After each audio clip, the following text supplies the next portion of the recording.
The Landon's Light Foundation is kicking off 10 days of giving today. The Solbergs say it represents the start of their son's cancer journey on December 5th, 2017.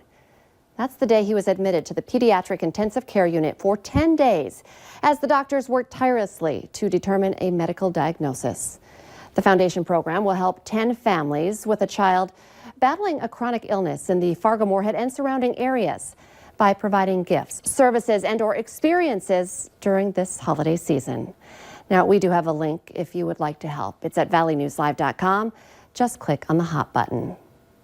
Good morning, everyone. Thanks for waking up with the Valley today. We're just getting started with our nonstop news and weather to the top of the hour to help you plan your day.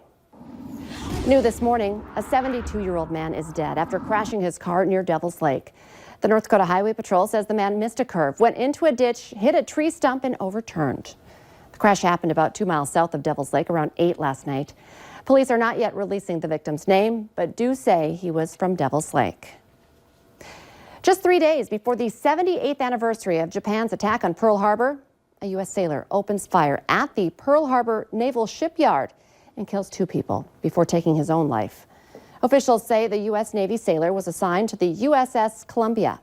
3 civilians from the Department of Defense were shot yesterday. 2 died. 1 is reported to be in stable condition. It's not known if the sailor and the 3 male victims had any type of relationship or what the motive was for the shooting. A former member of the Miracle on Ice Olympic hockey team is being committed to a secure treatment center after a judge ruled that he was mentally ill and dangerous. 61-year-old Mark Pavlik was charged after he allegedly beat a friend with a metal pole in August, but his criminal case was put on hold while the state sought to have him committed. Family members of Pavlik's believe he has CTE from repeated concussions that he received in the NHL.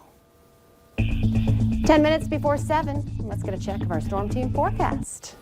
Good morning. Things are looking pretty good in the Southern Valley. We have some snow up north and one spot where we're dealing with some dense fog, and that's in Griggs County. Now, this is the North Dakota DOT view in the Binford area, and you can see visibility is down just a little bit. In the foreground, you can make out that stop sign there at the intersection, but our visibility is down in that area. In fact, in Cooperstown, a report of 0, so visibility down to nothing in that area. So watch out for some dense fog. It may lead to some slick spots on the roads too in that area with temperatures below freezing. Up north, we've got some visibility down to about 5 miles in Roseau. That's where the snow is falling up in the Northern Valley and especially over into Minnesota, where we're more likely to see that snow here today. Though we can't rule out precipitation anywhere in the valley. The likelihood of accumulating snow more likely up north. Places like Fargo might see some flurries up in Grand Forks too, and then down toward Ellendale, you can see some pink in that area, perhaps a little freezing drizzle in that spot. But focusing in on the Lake of the Woods area up toward Winnipeg, you can see that line of snow on the north side of this clipper that's swinging through. And so we're looking at some accumulations more likely in Badette, perhaps up to around 1 inch of snow with this system once it's finally said and done. And temperatures that are into the 20s right now. We're at 27 in Fargo, it's 26 in Grand Forks, a couple of places into the teens, but overall a mild start to our day. We just don't warm things up at all thanks to a north wind developing on the backside of this low. So we're already starting to see that happen up in Langdon, a 20-mile-per-hour gust. Winds will pick up. It'll get breezier through the day, and we're looking at colder air moving in, and that just stops the temperature rise. So here's a look at our hour-by-hour planner. That snow just kind of works its way slowly south and east through the morning hours. The rest of us looking at just mainly some mostly cloudy skies, breezy conditions heading into the afternoon. Heading into tonight, the clipper moves on. We're looking at clearing skies, easing of that wind too, and eventually those temperatures drop like a rock. We'll be down into the single digits by tomorrow morning. Again, just a little bit of snow here, 1 inch or less in those places where we're seeing it. Tomorrow, back down into the low 20s, so a cooler day. We warm up on Saturday. Looks like a pretty good day, especially compared to Sunday. It'll be the better day of the two, though we may not see snow move in Sunday till the evening hours with that chance for snow leading into Monday. And behind this, those temperatures look brutal. Cold Arctic air mass takes over for the first half of next week. And now for a look at traffic, here's Devin Fry with the Valley Today's traffic on the move. Thank you, Lisa, and good morning, Red River Valley. We're going to finish this hour on 32nd Avenue. We're heading westbound. We're going toward I-29 right now. Now, we came down this way through University Drive. I kind of wanted to see where they were at as far as the snow removal goes, and it looks like they finished that up. All lanes are open now on University Drive. However, on the lanes that they were working on, which is the right 2 lanes in the southbound side, stay with me now, there still appears to be some snow there left over, and it's basically just like kind of compacted down onto the road. So it is harder to stop in some areas of University Drive, mainly just the lanes that were being worked on. Otherwise, though, the roadways are looking a little bit better today. There are definitely still some slick spots, namely on 13th Avenue and exits to and from the interstates. Speaking of the interstates, I-29 was starting to get loaded up as it hits its peak traffic flow for the morning, so we're going to check that out on the next hour on the Fargo CW. But for right now, for your traffic on the move, I'm Devin Fry. Friends are confirming that a 57-year-old woman who was trampled by a horse in North Fargo has died. Kimberly Elliott of Alberta, Canada, was injured Tuesday morning at the NDSU Equine Center.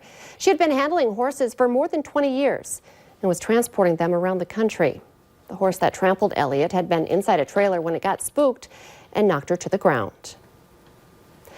Minnesota is suing Juul Labs, claiming the e-cigarette maker of unlawfully targeting young people to get a new generation addicted to nicotine.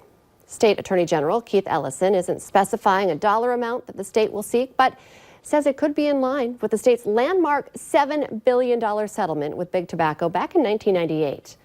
The lawsuit filed yesterday seeks to force Juul to stop marketing to young people, fund a public education campaign on the dangers of vaping, fund vaping cessation programs, and disclose all of its research on vaping and health.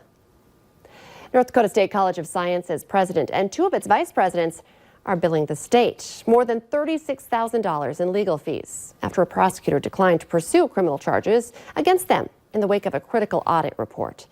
Attorneys for the Wahpeton-based school, President John Richmond and Vice Presidents Tony Grinberg and Dennis Gladden argue their clients are due the fees under North Dakota law, although state lawyers have not made that determination.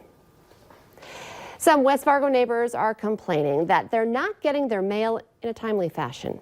They say over the past year, they've barely been getting their packages or letters. One woman went to the post office with 50 complaints from neighbors and says nothing's being done. I have often seen our mail carrier in our neighborhood, even in the winter, drive down the road with his tailgate open with the mail sitting on the back of the tailgate. A USPS spokesperson says its drivers are expected to bring packages to homes no matter what the conditions are. He also says recent delays may be tied to the significant snow event in the western U.S.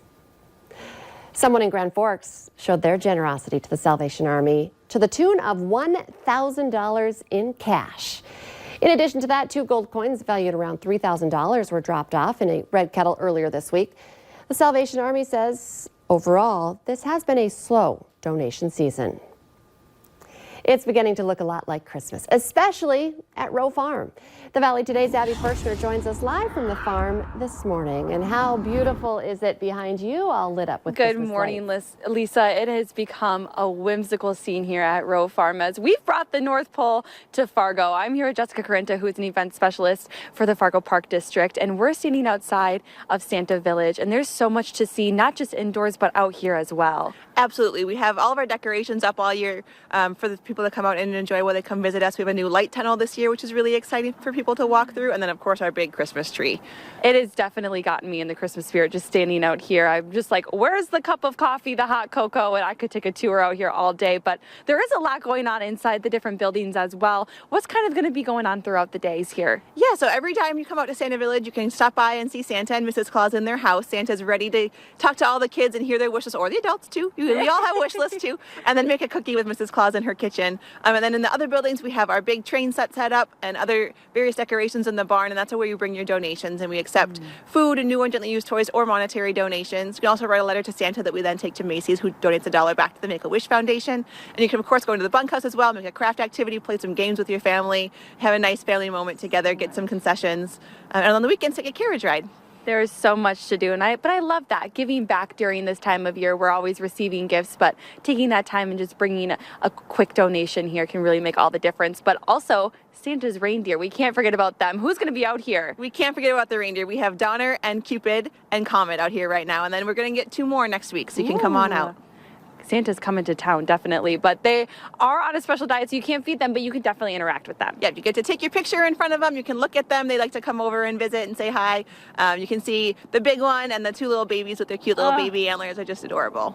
It's going to be so much fun. Come out, meet Santa, get that cookie with Mrs. Claus. I bet it's going to be absolutely delicious. I bet she knows how to make a really good cookie. And just spend your day out here with your family at Santa Village. You can come out and do it tonight from 4 to 7, and it's going to be running all weekend as well. And we'll have those times and that information up on valleynewslive.com. Abby Furchner reporting live for us. Thank you.